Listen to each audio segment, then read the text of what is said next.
एक विचार आता है कि मिलहि न रघुपति बिन अनुकूला। ये बाबा तुलसी कहते हैं कि भगवान का मिलन बिना उनके अनुकूल हुए नहीं हो सकता। भगवान श्री कृष्ण ने भी इसे कहा है कि भक्त्या त्वम अनंशक्या अहम एहम विदो अर्जुना ज्ञान तुम द्रष्टुम च तत्वेन प्रवेशुम च परम तप। हे परम तप अर्जुन, तुम उस परमात्मा को अन्यन भक्ति से, अन्यन प्रेम से ही जान सकते हो, मतलब उसके सिवा कोई और नहीं, यानी उसके अनुकूल होना पड़ता है। अनुकूल होने का मतलब हुआ कि केवल वही, दूसरा कुछ नहीं।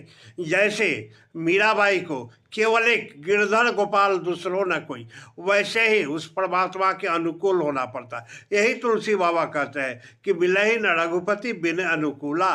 तो एकीकार होना पड़ता है। जब उसके अनुकूल हम होते हैं तब हम जाकर के उस एकीकार होते हैं।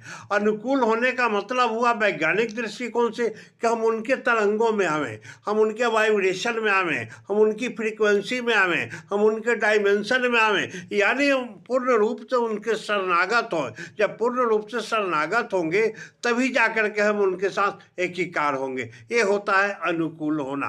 तभी हम जाकर के उन्हें अपना मतलब अपनत्व के साथ उनमें हम एकीकार हो पाएंगे। तब गुरु और चेला में भेद नहीं रह जाता, भक्त और भगवान में भेद नहीं रह जाता, भक्त भगवान और भक्ति तीनों एक हो जाती है। उस स्थिति का नाम होता है अनुकूल होना, यानी केवल एक ईश्वर और कोई नहीं। भक्त और भगवान तब एक हो जाते हैं। इस स्थिति को अनुकूल होना कहते हैं।